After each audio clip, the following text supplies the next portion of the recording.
J'ai dit oui, c'est ma queue de sirène, je la mets jamais en soude, c'est très fragile. C'est une femme qui a été amputée et qui est une femme sirène. Quand je suis en train d'écrire mon livre, je me dis mais on peut pas priver le lecteur d'une vengeance, c'est trop frustrant. Moi je vois dans tes livres un goût pour le sordide. Et puis elle arrive à un surfeur qui est complètement décomplexé et qui lui montre ses testicules. C'est une volonté de ta part de faire un roman, disons-le, presque de gauche. Est-ce que tu penses aujourd'hui, toi qui produis de la fiction, qu'on peut parler de choses qu'on n'a pas vécues? Toute cette vague d'autofiction où on va sortir l'intime pour le déballer, moi je suis trop pudique pour ça.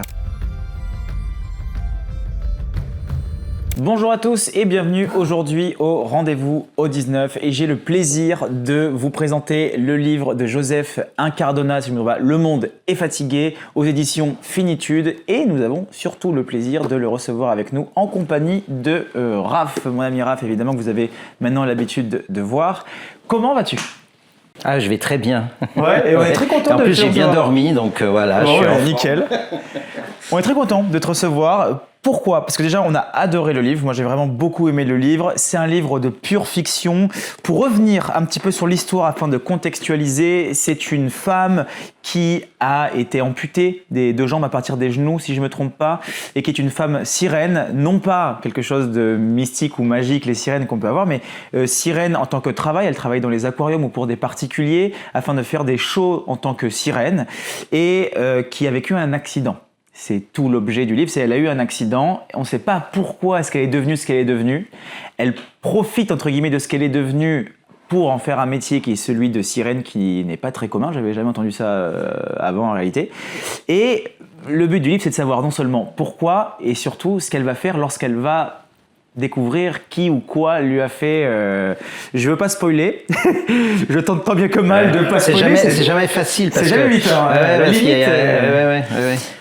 Pourquoi le sujet des sirènes ? Alors, je suis obligé de faire un pas en arrière avant de répondre directement à ta question, mais en général, les sujets de mes romans, j'ai 4-5 sujets par semaine qui pourraient arriver. Puis la plupart des choses, heureusement, s'en vont, mais certains sujets restent. Et celui-ci, par exemple, pour la première fois, il y a 4 ou 5 ans, j'entends parler d'une sirène qui travaille dans un mall, dans un centre commercial à Vancouver. Et ensuite, j'entends une journaliste qui me parle de Claire la sirène, qui travaille à l'Aquarium de Paris, qui est une des pionnières de ce métier. Et puis ensuite, je me retrouve dans un avion, un vol long courrier, et le siège, il y a rangé de 3 sièges, le siège du milieu est occupé par une grande housse. Et au bout d'un moment, je demande à la femme qui est de l'autre côté si c'est à elle, etc. Puis elle dit oui, c'est ma queue de sirène, je la mets jamais en soude, c'est très fragile, je la garde toujours avec moi. Du coup, alors je lui demande un peu, voilà, ça a l'air tellement improbable. Je suis comme toi, j'ai jamais entendu parler de. Et là, tout d'un coup, il y a quelque chose qui s'inscrit comme un personnage déjà un peu en marge, parce que c'est un métier rare, et qui m'intrigue. Je me dis tiens, il y a quelque chose là. Et puis voilà, puis avec le temps, les choses mûrissent, ça reste déjà, le sujet reste, l'idée reste du personnage. Et puis après, je me dis, je m'intéresse, je vais voir des vidéos justement de Claire la sirène sur YouTube qui datent d'il y a quelques années. Et elle explique son métier, ce qu'elle fait et tout. Puis je me dis, mais tiens, ce sont des sportives. Elles nagent en apnée, elles nagent en monopalme. Sous la queue de sirène, il y a un monopalme. L'eau est froide, c'est des eaux océaniques de 18-19 degrés, c'est de l'eau salée. Elles nagent avec les poissons qui sont là, des raies manta, des requins marteaux. Et elles font ces shows qui durent 15-20 minutes et elles restent plusieurs minutes en apnée. Elles sourient. Elles doivent garder les yeux ouverts, l'eau est froide, l'eau est salée, elles ont un maquillage waterproof, elles font des bisoubules. Et finalement, je me dis, mais tiens, il y a quelque chose de très kitsch, de très Walt Disney finalement. Et tout d'un coup, me vient cette idée d'une femme qui doit faire semblant, qui doit sourire, qui est là pour en général, c'est les grands-parents qui amènent les petits ou les parents, et qui, à l'intérieur d'elle-même, est dévastée. Et là, il y a tout d'un coup une contradiction, il y a une friction, et il y a quelque chose qui, pour moi, est le départ d'une histoire. Alors, je ne sais pas que ce serait une histoire de vengeance, je ne sais pas encore à ce moment-là, les choses vont... Je fais pas de plan, hein. Quand je commence à écrire mon roman, je commence l'histoire vient avec, je commence à la créer à partir de là. Et je commence à vivre avec ma sirène, avec Ève, qui avait une autre identité avant, qui s'appelait Nathalie Sauget. Et voilà, et l'histoire petit à petit démarre. Elle se met en place et voilà, et les choses commencent à se créer. C'est drôle, moi j'ai un ami qui est... tu es suisse, c'est ça, je me trompe pas? Oui. J'ai un ami à moi qui est suisse, il ne faut déroger à aucune règle et à aucune heure. C'est-à-dire si tu arrives à 19h01, ça lui pose un réel problème, quoi. C'est existentiel. Donc là, que tu me dises que tu arrives à écrire ton roman sans plan, je me dis... Il y a quelque chose... c'est mon côté italien de mon père, tu vois. C'est le côté italien. On y va avec le culot, quoi. Bon, je suis pas le seul. Hein. Après, il y a pas 40 000 façons de bosser pour écrire un livre, mais il y a ceux qui font un plan très précis. Il y a ceux qui font un plan général et puis remplissent les cases. Certains travaillent par bribes, commencent par la fin. Enfin, moi, je dois travailler absolument dans la chronologie. Parce que pour moi, le roman se déroule dans une chronologie, quoi qu'on en dise. Après, ceux qui travaillent avec des images, enfin bref. Mais en gros, voilà, je dois me surprendre moi-même pendant que j'écris pour pouvoir peut-être surprendre le lecteur ensuite. Il y a quelque chose d'assez impressionnant dans ce texte, c'est surtout le style, la manière dans laquelle c'est écrit. Beaucoup de répétitions, le rêve et Ève, beaucoup de jeux, J-E-U-X, de jeux de mots, entre intercaler le mot Ève qui s'intercale dans d'autres mots, où il y a Ève à l'intérieur, rêve que tu réincarnes aussi dans d'autres mots, ce qui fait qu'on a une certaine forme de répétition dans l'écriture. Et la protagoniste, la narratrice qui est Ève, enfin pas la narratrice mais la protagoniste qui est Ève, et ce truc du rêve et du cauchemar. J'ai l'impression qu'il y a quelque chose d'un petit peu métaphysique derrière tout ça, entre le rêve, la réalité, le cauchemar, quelque chose qui est vrai, qui n'est pas possible. On se dit mais cette femme, elle a pas ses deux jambes, enfin on lui a pas coupé, mais elle a perdu ses jambes, elle est devenue sirène. D'un côté on se dit c'est logique, ça lui fait une jambe à la place de deux, c'est un peu horrible ce que je viens de dire, mais et de l'autre c'est un cauchemar aussi de vivre ça. Donc il y a le rêve d'Ève, mais il y a le cauchemar de ce qu'elle vit. Ce jeu est volontaire? Oui, mais c'est très juste. Quand je répète plusieurs fois dans Rêve, il y a Ève, parce qu'elle se fait appeler Ève avec un E circonflexe. C'est son nom d'artiste, on va dire, son nom de sirène. Et c'est comme un slogan. Et puis justement, à un moment donné, dans Rêve, il n'y a plus ce rêve, parce que exactement c'est ça. Dans notre tête. C'est le cauchemar intérieur qu'elle vit, qu'elle cache au monde, en fait. Et parce que en fait, elle n'a pas perdu seulement ses jambes, mais elle est reconstituée. Elle a une mâchoire en porcelaine, elle a un sternum en acier. Enfin, elle devient transhumaine. Et ça, pour moi, c'était important parce que l'être mythologique de la sirène, qui à la base, ce sont des femmes oiseaux, qui sont plutôt des figures néfastes et négatives dans la mythologie grecque, c'est quelque chose qui va complètement glisser et dériver, on pourrait préciser, pour arriver à un personnage de Walt Disney tout rose, tout mignon. Mais en réalité, voilà, on glisse d'un animal, d'une figure mythologique plutôt négative à quelque chose de positif, mais kitsch. Mais elle devient réellement un être mythique parce qu'elle est vraiment une femme tronquée. Elle est à mi-chemin entre un être humain et quelque chose d'autre. Et ça, je me disais, tiens, c'est quelque chose d'intéressant parce qu'on rejoint la mythologie. Elle devient presque un être mythologique. Et c'est vrai que son cauchemar, c'est 3 ans de coma, c'est se réveiller avec un corps qui est amputé, et pourtant, elle a quelque chose dans sa plastique. Elle est presque un personnage de super-héroïne de Strange ou de Marvel. Et parce qu'elle plastiquement, elle peut paraître belle, mais elle n'est pas vraiment elle en même temps. Mais il y a un truc très intéressant là, dans cette idée de plasticité, de recomposition complète de son corps, presque de cyborg en fait. Exactement. Cyborg sirène, oui. Qui renvoie à ce que décrit le titre du roman d'ailleurs, et qui est l'environnement dans lequel elle évolue. C'est-à-dire un monde ultramoderne. Elle n'a aucun, peut-être parce qu'elle n'a plus de jambes d'ailleurs, elle n'a aucun ancrage réel, elle est tout le temps entre 2 avions, entre 2 lounges d'aéroports, et avec toujours cette description de cette modernité un peu moche, ou en tout cas dont on comprend que que le narrateur, disons, sans parler de toi directement, porte un regard assez critique sur cette modernité-là. Et donc il y a à la fois la recomposition, la transfiguration complète de ton personnage principal qui correspond au monde qui l'entoure et qui n'a plus grand-chose de naturel et qui a quelque chose de très artificiel et de très sale, moche. J'imagine que c'est fait exprès, ce parallèle. Ouais, bah, c'est très juste. Alors quand on écrit un livre et puis quand il est perçu, quand on sait qu'on a été compris, c'est génial. On fait semblant. Non, mais parce que justement, elle se retrouve, elle a plus d'ancrage, physique avec ses jambes, elle a plus d'ancrage social parce puis elle a perdu encore plus. Mais ça, on ne peut pas le dire, parce qu'elle a perdu d'autres choses encore, et une chose fondamentale pour elle.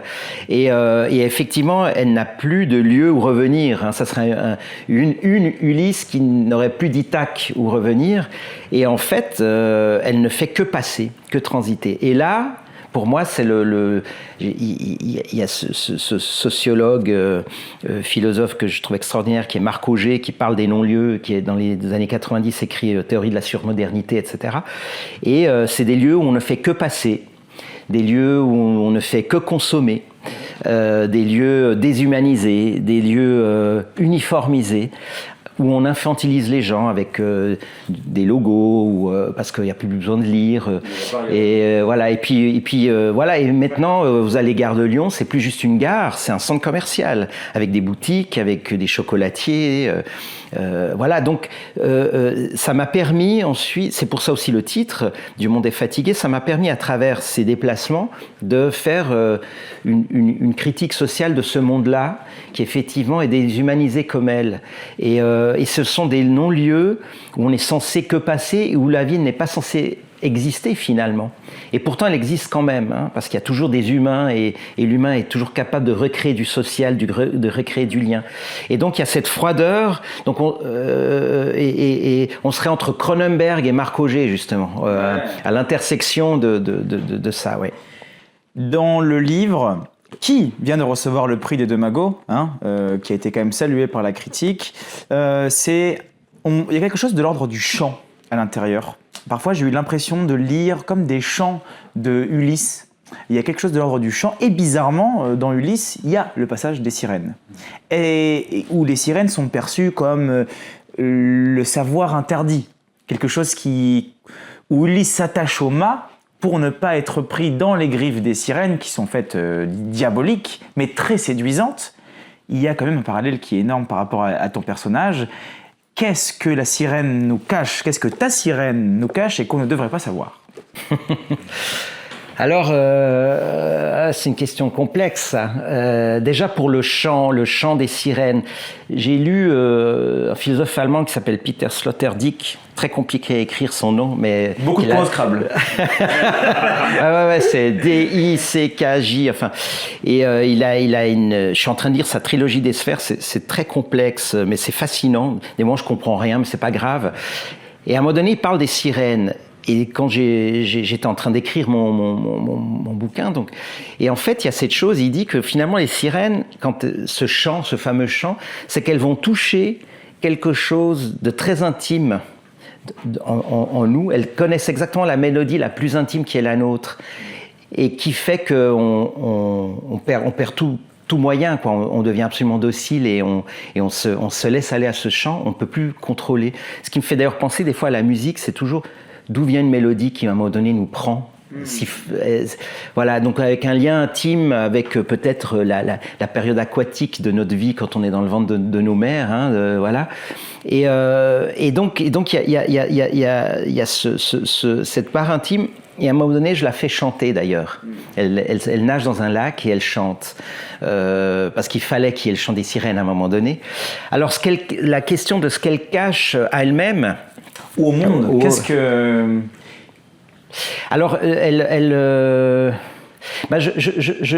crois que dans cette époque où on montre tout, d'ailleurs, c'est une lectrice, il y a 2 semaines, me pose la question, pourquoi elle ne montre pas ses prothèses en titane, elle les cache, pourquoi elle ne montre pas finalement ses handicaps, etc. Et c'est une question j'ai pas su répondre tout de suite, parce que je me dis effectivement ça aurait pu être une... Mais j'aime bien cette idée de la pudeur, de ne pas tout montrer, de ne pas tout révéler. Et d'ailleurs, elle révélera son secret à 2 hommes, Matt Moser, qui est son seul ami, et Jay, un surfeur australien qu'elle va rencontrer, et qui lui aussi cache quelque chose. C'est pas drôle, mais c'est presque. Moi, quand j'ai vu cette scène, on va la raconter parce qu'elle est quand même.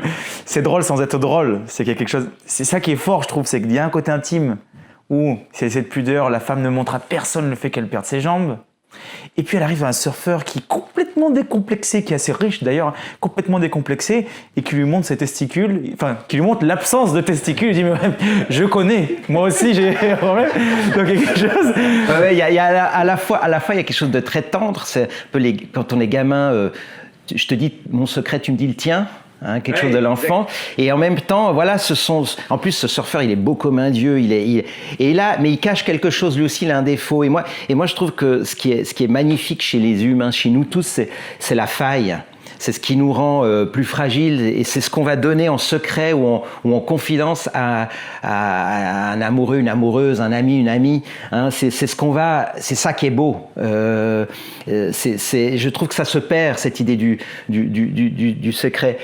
Et je me permets un petit aparté, justement, je me dis, avec toute cette vague d'autofiction où on va sortir l'intime pour le mettre et le déballer, moi je suis trop pudique pour ça. Et je pense que le roman est un très beau moyen pour contourner et de dire plein de choses de soi sans besoin de s'exposer directement. Est-ce que c'est pas un peu facile aussi de dire, je te laisse après, excuse-moi, est-ce que c'est pas un peu facile aussi de dire, tiens, je pense des choses que j'ai pas envie de dire en mon nom, donc du coup j'utilise un personnage pour qu'il le dise pour moi, et si on accuse ce qui est dit, je peux dire, c'est pas moi, c'est mon personnage. Oh ah oui, après Lolita d'ailleurs. Typiquement, on a reproché à Nabokov de convey, enfin de passer un message qui n'était pas forcément génial. Lui dit mais non, c'est mon personnage. Oui. Ah oui, alors après ça dépend ce qu'on dit. Ça dépend ce qu'on dit, parce que ça peut être effectivement trop facile de faire passer un message, notamment politique, sous couvert d'un personnage, c'est pas moi qui l'ai dit. Non, là, je parle de raconter une histoire sur des choses vraiment qui sont de l'ordre vraiment de l'intime, du rapport à ses parents, à soi, à sa vie privée, à un trauma, voilà. Sinon, c'était par rapport à ça, plutôt. C'est pas, parce qu'effectivement, là, ça peut être une ruse de faire passer un message, quelque chose qui... Bien répondu, j'essaie de le piéger, mais ça n'a pas marché. Ce qu'on peut dire, c'est que ton roman parle un peu de l'intime, mais c'est aussi un roman qui a un message politique, ou en tout cas un message sur le monde et sur la société qu'on vit. On a parlé de ça, de ces zones, de ces non-lieux, etc. Il y a aussi quelque chose, à la fois dans Le Monde est fatigué, mais aussi peut-être dans La soustraction des possibles, qui est que beaucoup de tes personnages sont des gens qui sont confrontés à la société la plus riche possible, à des gens plein d'argent, là...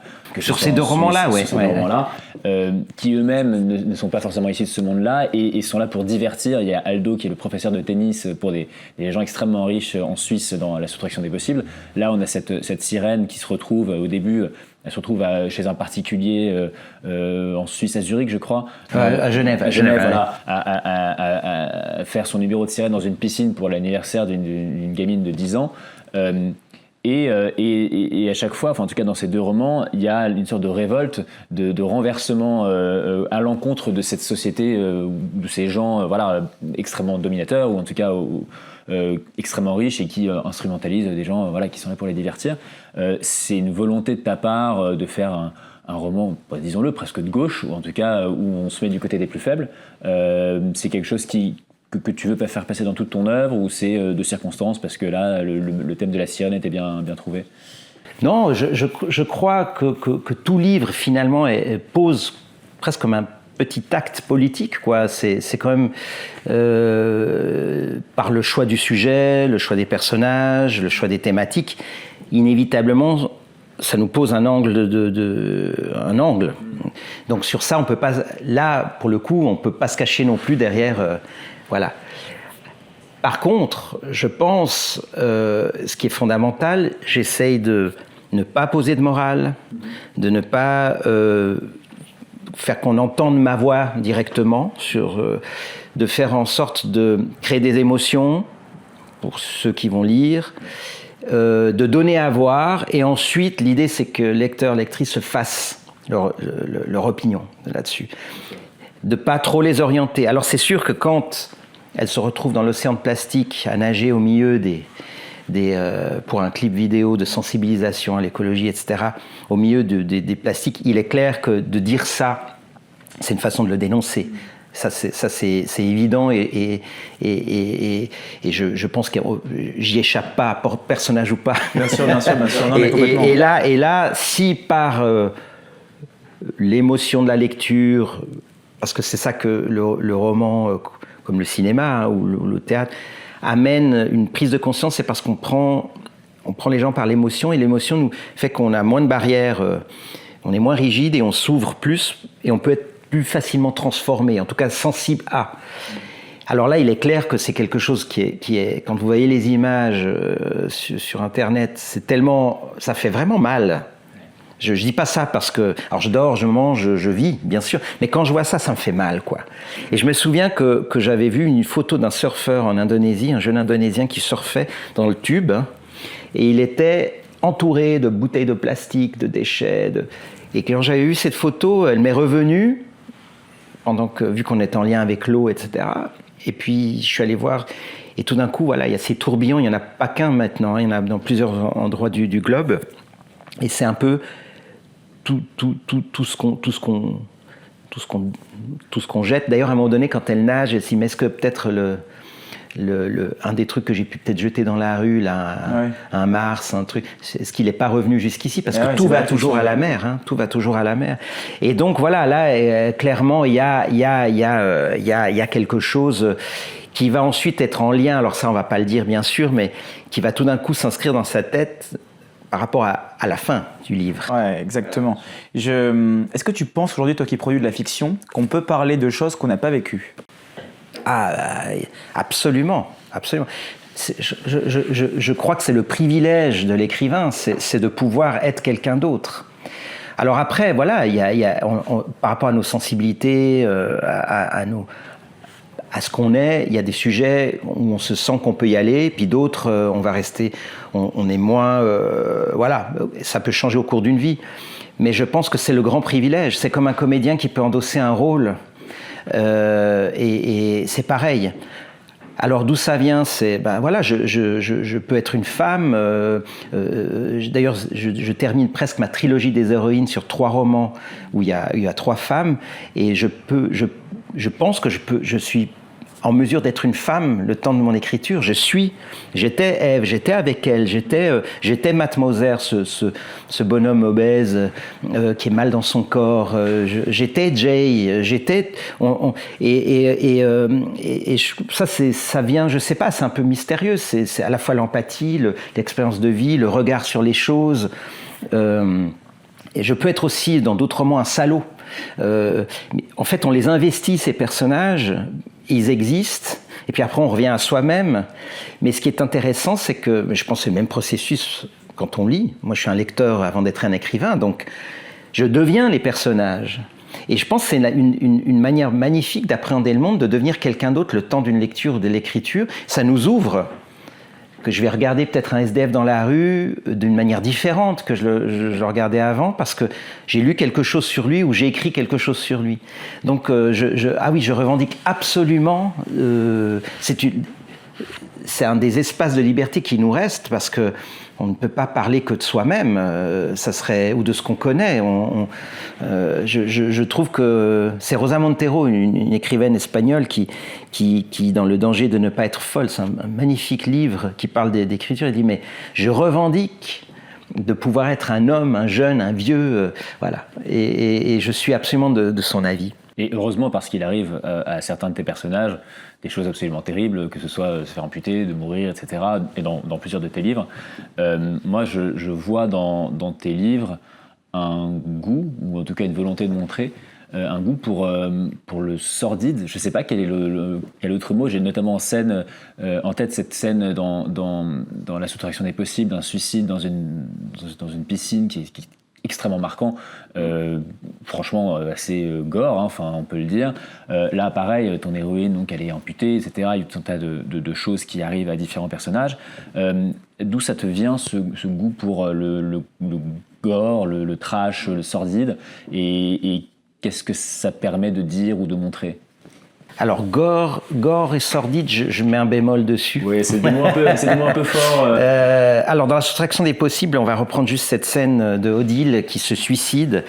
Alors, comme disait Cortázar, donc l'écrivain argentin, il faut toujours qu'il y ait une nécessité dans ce qu'on écrit, parce que si on l'écrit juste pour l'écrire ou pour l'effet de style ou pour choquer, ça devient de la pornographie. Alors, je remets dans le contexte parce que donc c'est une femme qui tombe follement amoureuse de ce joueur de tennis gigolo, qui va absolument jouer avec elle et qui va la... Et en fait, elle va se suicider. Elle va se suicider quand elle va se suicider l'hiver dans sa piscine qui a été vidée. Et elle va se tirer une balle dans le bas-ventre, dans son vagin, en fait. Et en fait, pourquoi cette scène qui effectivement est marquante et d'abord, elle se suicide... Alors, tout ça vient... C'est en écrivant que je comprends. Hein. C'est pas que je me suis dit, je pose toutes les thématiques, puis après je fais ma scène. C'est très intuitif. Elle descend dans cette piscine vide. Mes parents étaient des domestiques pendant des années pour des grandes familles. Et l'hiver, je me souviens que je jouais, gosse, à 8 ans, dans une piscine vide. J'adorais ça, je descends dans la piscine vide et je trouvais ça génial. Donc il y a un souvenir d'enfance. Cette femme touche le fond, littéralement. Elle touche le fond de sa vie, elle est dans une dépression, et elle va se tirer une balle de là où le plaisir lui a été donné. Et cette balle, elle va remonter. La vie, elle vient du haut et elle va vers le bas quand une femme donne naissance à un enfant. Et la mort vient du bas et elle remonte vers le haut. Il y a toute une symbolique. Alors voilà. C'est pour ça que pour moi cette scène, elle peut être dure, elle peut être sordide effectivement, mais dans le sordide il y a quelque chose de pervers, malsain, alors que là pour moi c'est presque quelque chose de symbolique, voilà. Et je pense que ces petites choses, quand on le sait soi-même, après quand on le lit, on va sentir qu'il y a quelque chose qui n'est pas juste là pour faire la scène de cul ou la scène de violence. C'est pour ça que, par exemple, si je reprends Cronenberg, les films de Cronenberg sont beaucoup plus malaisants et dérangent plus que les gros films où ça découpe des têtes, Massacre à la tronçonneuse. Au passage, je trouve que c'est un grand film. Je trouve que ça... et il y a même de la poésie là-dedans. À la scène finale, quand il est dans le blé, presque au ralenti, comme ça, je trouve qu'il y a quelque chose de très beau là-dedans. Voilà. Mais bon... Ok. Donc il y a... Massacre à la tronçonneuse. Vous l'avez jamais fait là. Non, regardez la scène finale quand il est là, parce qu'il cherche, il y a tout le désarroi de ce mec, il y a toute sa folie, mais au niveau des images en plus, il y a quelque chose. Alors pour revenir, moi c'est plus les personnages qui sont dans la marge. Mais la marge, ça ne veut pas dire être forcément clochard à Paris. On peut être dans une famille très riche et être en marge parce que... dans sa tête, dans son corps, dans sa famille, on n'est pas bien, on se sent différent, pour 1000 raisons. On peut être, et souvent, je trouve que la marginalité est souvent vécue là où on ne l'attend pas. Et quand la marginalité est plus intime, eh bien, elle est peut-être plus inquiétante et peut-être plus difficile à surmonter. Et voilà, donc c'est plutôt des personnages qui se retrouvent pour une raison ou une autre à côté et qui doivent affronter une situation pour peut-être rétablir un équilibre ou pas. Comme Odile, elle n'y arrivera pas. Et qu'est-ce qu'on fait quand on est là, quand on est de l'autre côté du miroir. Du coup, c'est des personnages relativement ordinaires, mais qui vont se retrouver dans des situations extraordinaires, on va dire. Pour en revenir au Monde est fatigué, il y a le thème évidemment du handicap, qui est quand même un thème principal parce qu'on voit qu'il y a énormément de pudeur, comme on disait tout à l'heure, avec ces prothèses qu'elle tente de cacher. Il y a le regard des gens aussi, les regards que les gens portent sur elle, qu'on sent pas plus que ça comme étant quelque chose de dérangeant pour elle. Enfin, indirectement, elle cache ses prothèses, mais à aucun moment elle a vraiment une situation où les gens la jugent d'être handicapée ou le remarquent, alors qu'elle a eu quand même énormément d'interventions chirurgicales. Ce thème du handicap, c'est quelque chose qui était important pour toi comment est-ce que tu as voulu l'illustrer, ce thème du handicap-là, dans ton roman? Encore une fois, est-ce que c'est parce que ce personnage-là devait être handicapé, ou est-ce que c'est un sujet sur lequel qui t'anime aujourd'hui en quelque sorte, ou sur lequel tu as des avis ou quelque chose peut-être de l'ordre de l'injustice à travers ces personnes-là, parce que là on sent quand même une personne qui est handicapée, qui subit son handicap, c'est le thème vraiment principal de ce livre. Il y a tout ce qu'il y a autour pour en arriver à une certaine forme de justice à travers ce handicap-là. Elle cherche la justice, en fait. Alors, je dirais que par rapport au handicap aussi affirmé, c'est vraiment l'histoire et le personnage qui m'y a amené. Okay. Après, moi, j'ai, dans tous mes livres, il y a un rapport au corps, à la physicalité du corps face au monde. Le corps qui résiste, le corps qui souffre, le corps qui jouit. On a un rapport à notre corps, attention à ce qu'on mange ou pas, l'alcool, les drogues, le surpoids, la maigreur, l'activité physique. Moi, j'ai été longtemps un sportif d'élite dans le foot. Et pour moi, le rapport au sport, alors même le corps vieillit, voilà, j'ai 56 ans, on change, etc. Mais le rapport à éprouver le corps, pour moi, est une chose vraiment importante. Je vais régulièrement en salle de boxe, je fais des sparring partners, je fais du surf, je cours. Faire attention à ce qu'on dit, du coup. Hein. Le livre est formidable. On a adoré. Ouais. Et vous savez, les boxeurs, c'est pas forcément ceux qui vont le mieux se battre dans la rue, parce que c'est boxer, c'est pas frapper, hein. Donc, faut plutôt faire du Krav Maga si vous voulez faire du mal à quelqu'un. Mais voilà, si vous voulez faire du mal à quelqu'un, vous pouvez suivre les conseils de Joseph Accardola. mais voilà, non, et donc c'est vraiment ce rapport au corps. Il y a un roman qui s'appelle Chaleur, c'est le championnat du monde de sauna, qui a réellement existé en Finlande, où ces gars et ces femmes et ces hommes, ça se passe sur une semaine avec des qualifications et tout, sont là, immobiles dans la chaleur et souffrent. Et donc ça, c'est peut-être le roman avec celui de Ma Sirène, où le corps est le plus présent. Mais il y a quelque chose, il y a ce rapport-là. Alors après, effectivement, l'injustice qu'elle a subie, c'est pour ça que c'est un roman de la vengeance. Elle veut que la personne qui l'a rendue ainsi paie. Et c'est cette thématique de la vengeance, un côté dumasien, mais il y a Kill Bill, il y a c'est vrai que Tarantino a beaucoup exploité le domaine de la vengeance. Oui, Django aussi. Ouais, Django, exactement, ouais. Exactement. Donc c'est quelque chose qui voilà, et pendant ce voyage de la vengeance va se poser la question du pardon, parce que c'est son corollaire, quoi. Et à un moment donné, alors moi personnellement, c'est vrai, et là c'est là où on se distancie aussi par rapport à peut-être son opinion. Je pense que le pardon est une des plus belles choses qui soit, mais elle demande une telle force morale que c'est pas facile, et que je choisirais plutôt, moi, dans la vie, le pardon. Mais quand je suis en train d'écrire mon livre, je me dis, mais on peut pas priver le lecteur d'une vengeance, c'est trop frustrant. Ouais. Et d'ailleurs, il y a pas mal, il y a encore récemment, on m'a dit, mais heureusement qu'elle se venge et qu'elle arrive au bout. Et pour plusieurs personnes, on m'a même dit que c'était cathartique. Elles m'ont dit, mais on est dans une situation actuellement où il y a tellement d'injustices, de choses qui vont pas, et qu'on a l'impression qu'on est absolument impuissant à faire changer les choses. Et elle me dit, mais là, qu'elle aille jusqu'au bout et qu'elle se venge de cette manière-là, qu'on ne vous dira pas. Voilà. Parce que voilà, et elle me dit, ça m'a fait du bien. Ouais. Souvent, les gens me disent, ça me fait du bien. Alors justement, sans révéler la fin, toujours pas, mais il y a l'option 0-1, vengeance, pardon. Et puis après, je me dis, non, mais la vengeance. Mais une vengeance qui doit être plus que la vengeance. Voilà. Une vengeance qui soit à égale distance de la souffrance qu'elle a vécue. Oui, et qui est une vengeance. C'est un roman de la perte. Le monde perd des choses, perd des valeurs, je sais pas. Et en même temps, c'est une vengeance du monde aussi. Vu que le monde est fatigué, il faut bien le réveiller. Exactement. Ouais. On tourne autour du pot, c'est marrant. Ouais,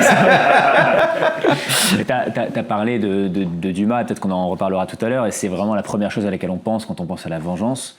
Et ensuite, t'as parlé de Kill Bill.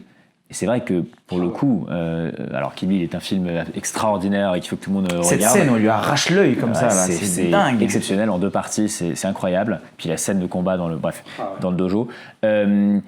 Cette scène du combat. C'est dingue dans la neige. Là. On revoit les films de Bruce Lee, c'est presque désuet par rapport à la perfection de ces scènes. La photographie, tout est absolument sublime. Mais donc on est obligé d'y penser, de dresser un certain nombre de parallèles que je ne vais pas détailler, mais de dresser un certain nombre de parallèles. Est-ce que tu es inspiré de façon consciente par certains films, certains livres? Tu te dis, essayer de faire un travail, non pas de réécriture, mais ça c'est une bonne idée que je peux peut-être réutiliser à ma manière, ou est-ce que c'est juste quelque chose qui a infusé en toi et puis ensuite tu termines ton livre et tu dis en fait c'est vrai que ça ressemble à Dumas, ça ressemble à Kill Bill, etc. C'est l'infusion, je dirais. Et après je suis le fils de mon époque où moi j'étais un grand lecteur de BD, je le suis toujours. Je regarde des séries, je regarde le cinéma est important. Aussi important que la lecture et donc effectivement j'ai lu le Comte de Monte Cristo, j'ai vu Kill Bill, j'ai vu Django, j'ai vu d'autres films. Il était une fois dans l'Ouest, un grand film de la vengeance, là aussi et donc tout ça fait partie de ma culture qui est on pourrait dire une culture pop finalement alors voilà, Tarantino par exemple, lui il est dans la référence perpétuelle. Moi, je le suis sur un seul de mes livres où c'est un livre de référence, mais sinon j'essaye déjà dans mon écriture, dans la forme, d'être avec mon style, ma vision des choses, mon écriture. Après, ces thématiques, l'amour, la vengeance, la mort, l'amitié, tout ça, inévitablement reviennent. C'est des Homère, depuis Homère, on est là. Même dans la Bible, c'est une sorte de vengeance perpétuelle. Il y a dans Kill Bill une femme seule face au monde, un peu comme. C'est vrai. C'est quelque sorte Kill Bill dans l'océan, quoi. Le parallèle que je trouve extrêmement intéressant, là, vu qu'on en parle notamment de Homère, dans l'Odyssée, celui qui veut se venger, c'est le dieu, c'est Poséidon, qui, par le fait que son fils est mort, un des Cyclopes est décédé, décide d'aller provoquer Zeus et condamner Ulysse à 10 ans d'errance, en fait. Plus de 10 ans, et perdre tout son équipage et finir tout seul. Ici, ce sont les dieux qui condamnent les hommes. Et toi, tu fais quand même... Tu n'utilises pas comme une entité qui serait plus forte qu'elle, qui la pousserait à la vengeance, mais au contraire, qui, de par ce qu'elle n'a plus, l'amène d'elle-même à la vengeance. C'est-à-dire que c'est pas plus fort qu'elle, c'est elle qui produit cette chose-là. C'est l'opposé en fait de Ulysse à ce niveau-là. J'ai l'impression que c'est pas plus fort qu'elle, mais c'est elle qui crée quelque chose d'encore plus fort qu'elle. Ça vole vachement haut quand même. Bravo. Non, c'est génial. Mais ça me fait penser à une chose. Une chose dont à laquelle j'ai jamais pensé et que tu me suggères en fait, c'est parce que je crois que dans cette société déshumanisée, le rapport à Dieu, quel qu'il soit, ou une entité, je dirais, est complètement coupé. C'est que les hommes, comme disait Nietzsche, Dieu est mort. On est coupé d'une forme de spiritualité, etc. Donc elle est seule avec elle-même. Elle est seule avec sa perte. Elle est seule avec sa vengeance. Et elle ne sait pas tellement quoi faire de ça. Et d'ailleurs, elle ne sait pas où aller. C'est grâce à son ami qui cherche pour elle. Et elle se contente de errer. C'est une âme errante en fait. Et elle doit trouver son... Vous savez, chez les rites candomblé du Nigeria, etc., quand quelqu'un meurt, on tape avec des bâtons toute la nuit parce qu'on a peur que l'âme puisse revenir et entrer dans la tête d'un enfant. Et en fait, c'est quoi cette histoire? J'adore ça. C'est les Yoruba. C'est quoi, c'est les Yoruba? C'est toute la Ensuite, ça a été à Cuba, c'est cette religion qui s'est mélangée au catholicisme à Cuba, ce syncrétisme. Donc, quand quelqu'un meurt, justement, il y a des bâtons au Brésil, des bâtons avec des têtes de mort, et les gens toute la nuit tapent pour éloigner les âmes, pour pas qu'elles reviennent. Et on dit aussi que parfois, quand il y a ces personnes qui dansent et puis qui entrent en transe, il y a une âme qui vient les visiter, et puis c'est des âmes qui ont besoin de retrouver un lieu de paix, finalement, pour pouvoir réellement partir.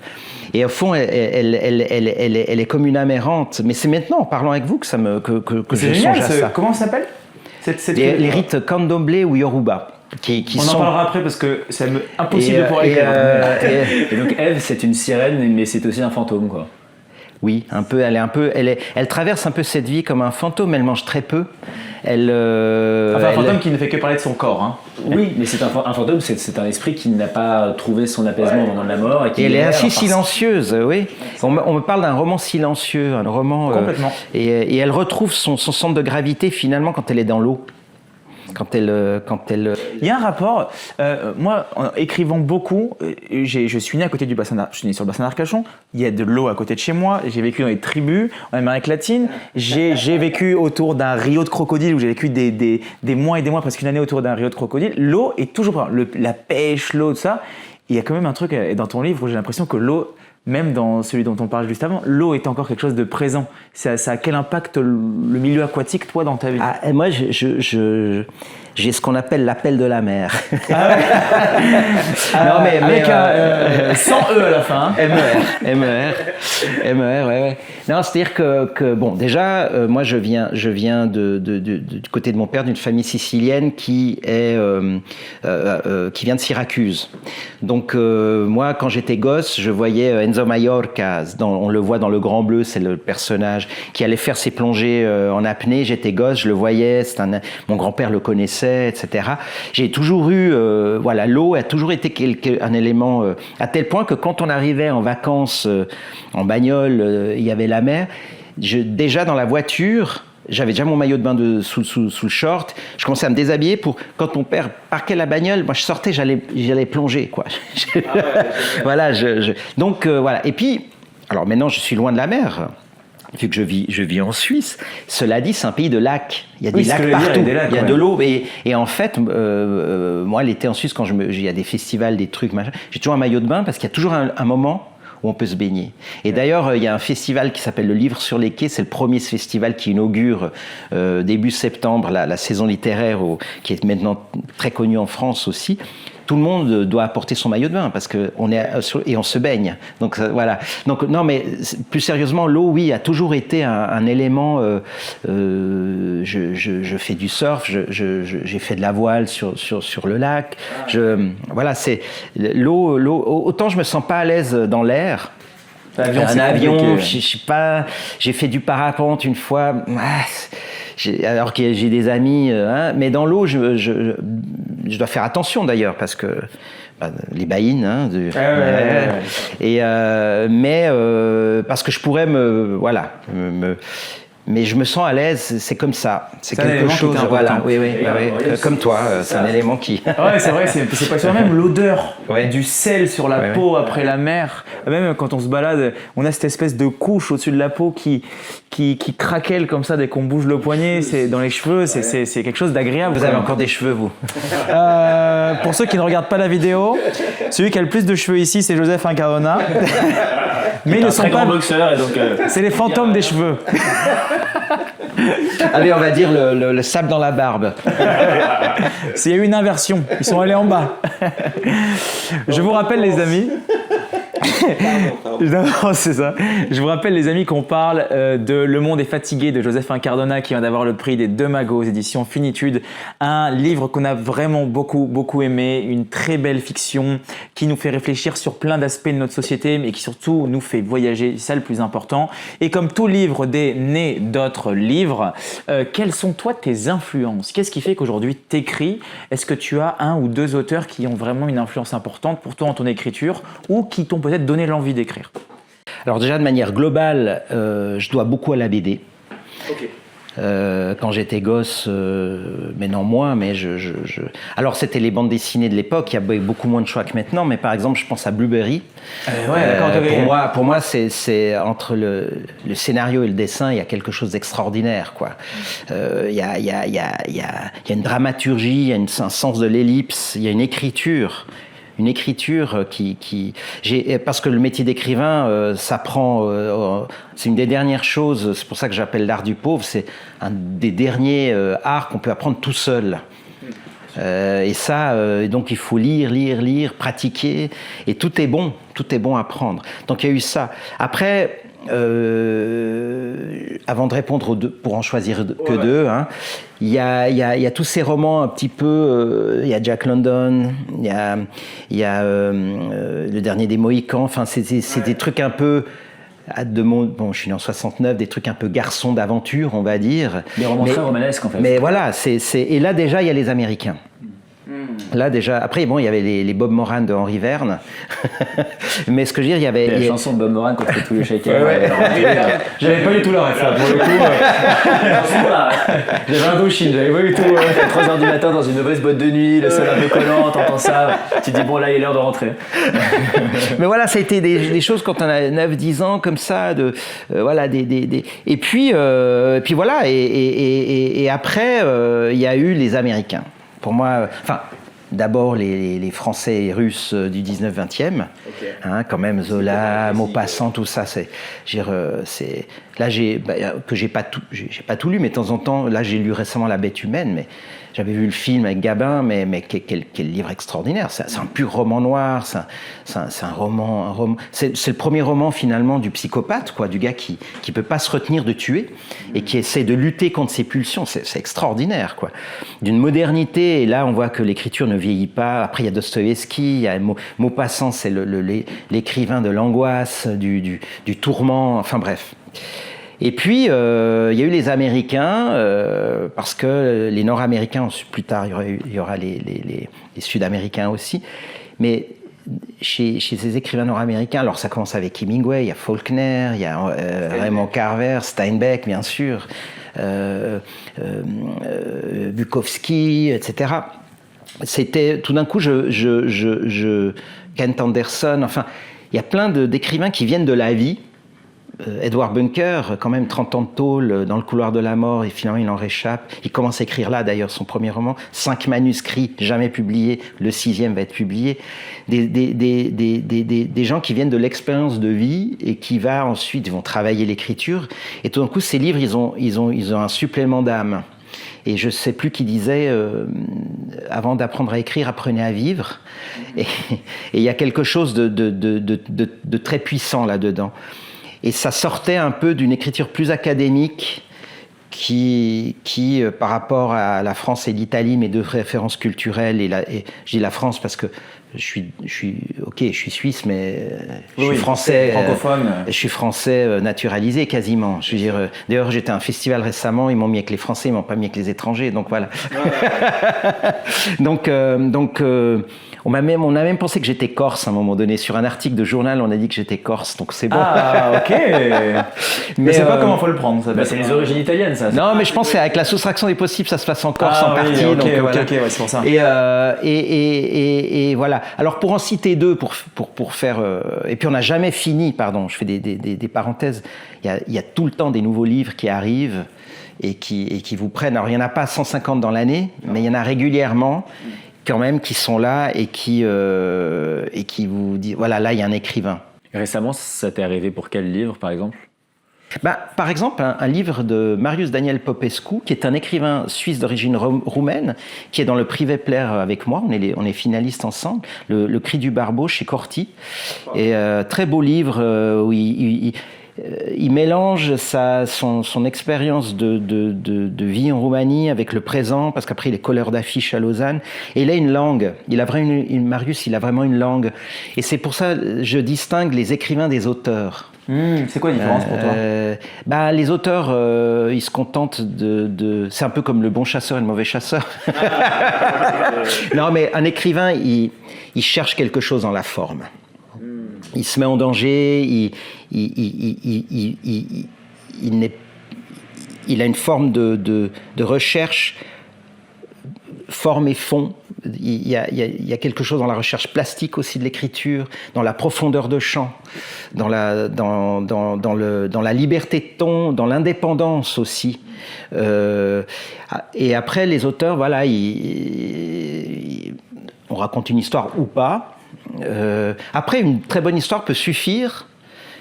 une très bonne écriture peut suffire, et puis quand on a les deux, c'est un chef-d'œuvre. voilà, par exemple, voilà, tu parlais de Steinbeck, c'est Les raisins de la colère. En plus, c'est tellement contemporain.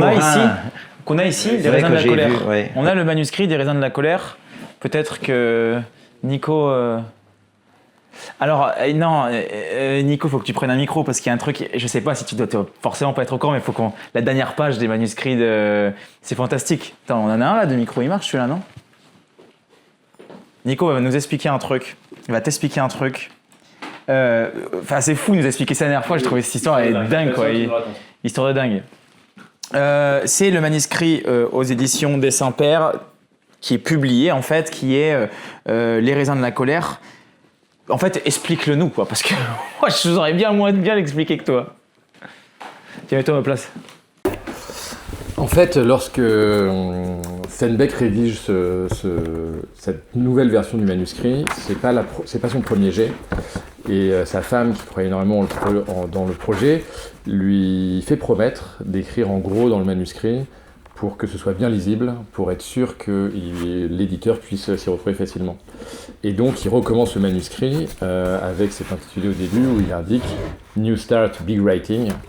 Donc voilà, ce qu'on appelle une écriture en gros nous a laissé quand même un peu circonspect quand on a découvert le manuscrit, puisque c'est quand même très très très dense. Et on voit que au-delà de la promesse qu'il a pu faire d'écrire en gros, donc en écrivant sur les lignes, à chaque fois qu'il y a des espaces non lignés, il en profite au contraire pour mettre le maximum de texte à l'intérieur. On voit aussi qu'il ne va jamais à la ligne, il n'y a absolument aucun retour dans le manuscrit. Tous les retours à la ligne sont caractérisés par des petites marques de paragraphes, les mêmes que ceux qu'on retrouve à l'informatique. Et donc ça crée ce roman extrêmement dense. Et dans ce manuscrit, on a trouvé justement quelque chose qui nous a beaucoup étonné à la fin. C'est qu'en fait, on retrouve à la fin un espèce de juron, un peu effacé comme ça, et c'est écrit comme ça, S-L-U-T. Et donc en anglais... Ouais, bien sûr, on le montre. S-L-U-T, voilà, on le voit ici. Ce qui veut dire donc, en anglais, on va pas le traduire puisqu'on va rester quand même, on est quand même diffusé.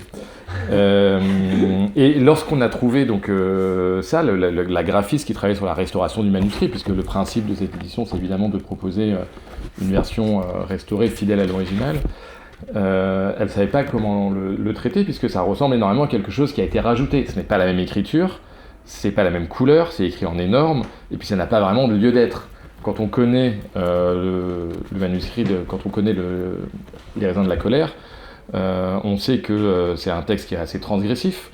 À l'époque, l'héroïne est enceinte d'un migrant, donc ça c'est quand même assez chargé pour l'époque. Et donc on s'interroge, s'adressait-il à son héroïne ? S'adressait-il à sa femme? Peut-être il avait des difficultés conjugales. Ou est-ce que c'est pas sa femme qui l'a écrit parce qu'elle en avait marre de lire le manuscrit si mal? Et voilà. Et donc la graphiste qui s'occupait de la restauration du manuscrit, en son âme et conscience, a décidé de l'effacer en disant ça ne fait pas partie du manuscrit. On a eu un débat entre nous aux éditions et on a décidé que, en fait, étant dans le manuscrit, ça devait rester. Et on le remet et on explique dans la note d'éditeur, voilà, qu'il y a ce juron à la fin qui nous étonne un petit peu. Le manuscrit sort et la presse s'en empare. Le Guardian fait un article sur le manuscrit et parle de cet élément à la fin. Et 2 jours après la publication de l'article, on reçoit un coup de téléphone d'un chercheur au Danemark qui me dit « Écoutez, je crois que j'ai l'explication à votre slut à la fin du manuscrit. » Il dit voilà, slut, qui se prononce d'ailleurs différemment, je ne me souviens plus, en danois, veut dire tout simplement fin. Et à l'époque, le couple Steinbeck, qui était assez proche d'amis danois, ils étaient très bons vivants, ils aimaient la bonne chair et passaient des bons moments familiaux comme ça à discuter. On suppose donc que c'est une blague et qu'il a voulu le rajouter à la fin comme ça, comme une blague. Et donc voilà, du coup, ça nous a donné droit à un deuxième article du Guardian qui a publié intitulé, il me semble, Mystery Solved à propos de Steinbeck. Et c'est tout ce qu'on n'aura plus avec le numérique en fait. Hein. Et alors je sais qu'il y a des programmes informatiques qui sont censés pouvoir revoir tes retours, tes choses, etc. Mais ça, voilà quoi. D'où merci de publier ces manuscrits quoi. On revient. Hop, c'était la petite aparté culturelle. Non mais j'ai trouvé que c'était super intéressant parce que quand tu nous as raconté ça, on s'est dit mais c'est fou quand même comme histoire, c'est vraiment drôle. Ah non mais c'est génial. Mais ça c'est les anecdotes qui sont extraordinaires quoi. Et j'ignorais en plus qu'il y avait ces éditions de manuscrits. Pour moi là c'est le bonheur. Puis c'est beau. Ah, elles sont très très belles. Il n'y a pas besoin de déco là. Mettre ça avec les bouquins et ça, voilà. Toi, tu écris à la main ou à l'ordinateur ? Non, à l'ordi. Par contre, vu que je fais pas de plan, quand j'écris un bouquin, enfin j'ai toujours avec moi, enfin pas là aujourd'hui, mais en général, je me déplace toujours avec un petit calepin qui va me suivre pour le temps de l'écriture du livre, pour noter une idée, où je suis dans un train, il y a un truc, où je vois une chose, où j'ai la suite tout d'un coup qui me vient, ou un bout de dialogue, et alors là, je vais écrire à la main. Et alors ça, par contre, si jamais d'ici 150 ans, je les garde. Lui aussi, il veut une belle couverture comme ça. C'est bon, on a les infos. Le temps passe, les amis, on va passer aux citations. On n'aura pas eu le temps de parler. Il faut qu'on parle des influences quand même. Non, alors je vais juste citer deux écrivains, deux auteurs. Alors, John Fante, à mes débuts, très important. Donc, il a un alter ego qui s'appelle Arturo Bandini. Mes 3 premiers livres que j'avais publiés chez Delphine Montalent, qui était la compagne de Eric Holder, tous deux sont décédés maintenant, c'était des romans en jeu, mais où j'avais cet alter ego, moi aussi, j'étais un peu dans cette idée de l'imitation, finalement, avec ma vie, mes choses, etc.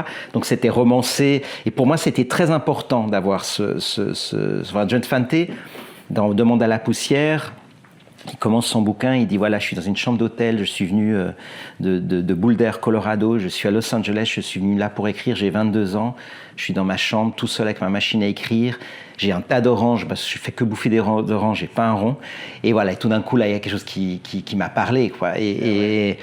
Et puis beaucoup plus tard est arrivé Harry Crews, qui pour moi est un écrivain américain, dont Sean Penn a acheté tous les bouquins. Il les a optionnés pour le cinéma pour 30 ans, parce qu'il adore tous ses livres. Et là, on a l'écrivain des freaks, quoi, l'écrivain de la marge, car c'est l'histoire d'un homme qui va manger sa voiture.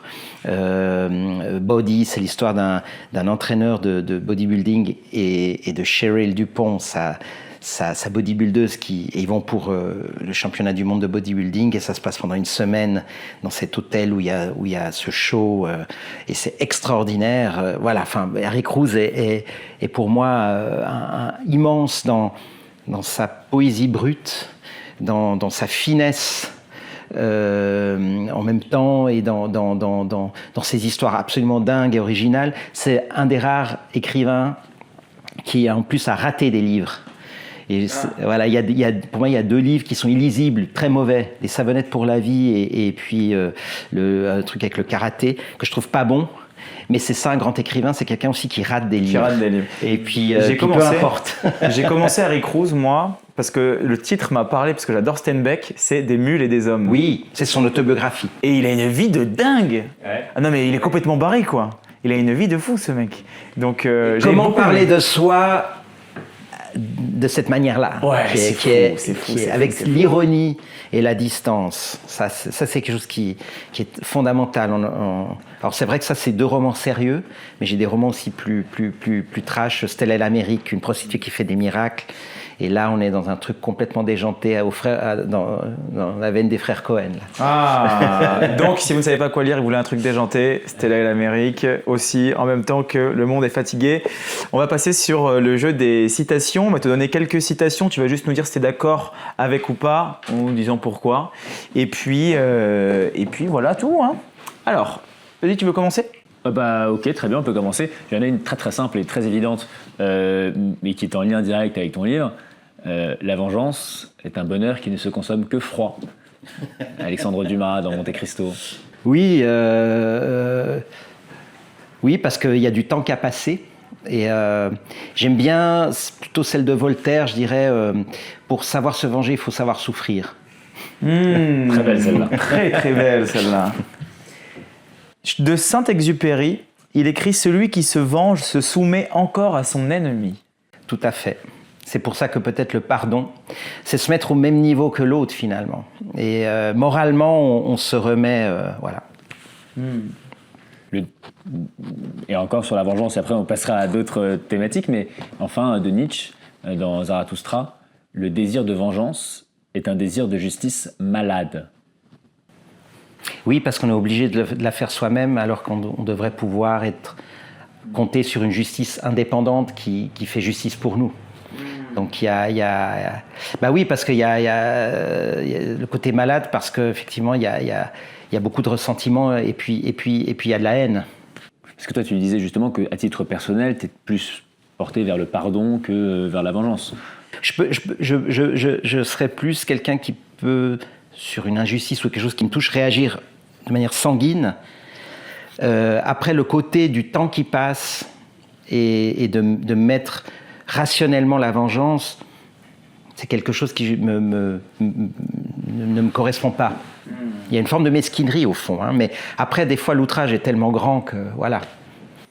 Est-ce que tu es d'accord avec Charles Baudelaire lorsqu'il dit « Il me semble que je serai toujours bien là où je ne suis pas ».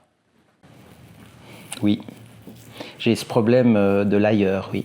D'ailleurs, je vais écrire un livre là-dessus, un petit essai pour la collection Autrement, sur le thème de l'ailleurs. Ouais. J'ai toujours ce côté où je suis toujours un peu ailleurs aussi, je suis là. Alors, il y a des moments où je suis complètement dans le présent, bien sûr, heureusement, mais je suis toujours un peu dans l'ubiquité, dans ma tête, ouais. Moi, j'ai une phrase de Sartre, et je ne sais pas si tu es d'accord avec, mais ça renvoie un peu à ma question tout à l'heure, mais et tu n'as pas aimé ce mot, mais bon, je me permets quand même. Le sordide, c'est l'envers de la beauté, la même intensité, mais sans la lumière. Oui. Que ce soit deux faces d'une même pièce. Oui, je ne sais pas si ça serait le mot sordide qui correspondrait, mais pourquoi pas. Très bien. Pourquoi pas. Et une dernière, est-ce que tu es d'accord avec Sioran lorsqu'il dit « La lassitude, c'est quand le cœur s'endort avant le corps ». Ah oui, ça c'est. Je pense que c'est là où on commence à mourir, effectivement. C'est tout à fait, oui. Bravo. Avant de terminer cette interview, 2 petites questions. La première, 3 livres. Quels sont les 3 livres qu'il faut lire pour toi une fois dans sa vie? Oula. Allez, je me lance. 2666 de Roberto Bolaño. Merci. Il a son Amérique du Sud. J'ai mon Amérique latine, merci. Un écrivain suisse, Charles Ferdinand Ramu, on considère que c'est son moins bon, mais moi je le trouve extraordinaire, Farinet ou la fausse monnaie. Ok. Et puis, Le cœur est un chasseur solitaire de Carson McCullers. C'est bien, j'ai découvert 2 sur 3, là. J'en connaissais pas 2 sur 3. C'est trop bien, découvre plein de trucs ici. Et un livre que tu conseillerais à personne. Oh là. Allez, comme ça je me fais pas d'ennemis. La princesse de Clèves. Oh, pourquoi? Ah, tu vas me faire un blessé, là. Je suis pas d'accord, parce que moi je l'ai lu en première, comme plein de gens l'ont lu en première pour Black Français, et effectivement quand on le lit en première c'est un peu chiant. C'est un peu ennuyeux, mais je l'ai relu à 25 ans et en fait c'est merveilleux sur la psychologie, c'est un des premiers grands romans psychologiques, c'est génial. Je le relirai alors, parce que moi je suis resté traumatisé par ce livre qui m'a un peu dégoûté de la lecture pendant mais je l'ai lu comme toi trop tôt, bien sûr. Et en fait il faut le relire. Voilà. Non mais en fait, en plus, honnêtement, j'ai dit ça, pauvre princesse de Clèves, qui doit m'en vouloir, mais bon, comme ça elle ne me fera pas de procès. Non, pas beaucoup de risques. Mais de toute façon, elle a tellement de gens qui l'aiment que comme ça, juste une voix discordante, mais je relirai. Je veux pas que tu te vexes. Merci beaucoup, Joseph Incardona. Je vous rappelle qu'il faut absolument lire son dernier livre, Le Monde est fatigué. Vous avez tous les liens en description aux éditions Finitude. On en a parlé. Si vous avez passé un bon moment, n'hésitez pas à nous dire en commentaire ce que vous en avez pensé. N'hésitez pas à partager cette vidéo à quelqu'un qui en aurait besoin, à offrir ce livre aussi peut-être pour Noël, pour des amis qui ont envie de s'évader dans d'autres mondes possibles, comme dirait d'ailleurs Baudelaire. Et puis, je vous souhaite à tous une belle journée. Merci beaucoup les amis et puis à très bientôt. Très bonne journée à tous. Merci.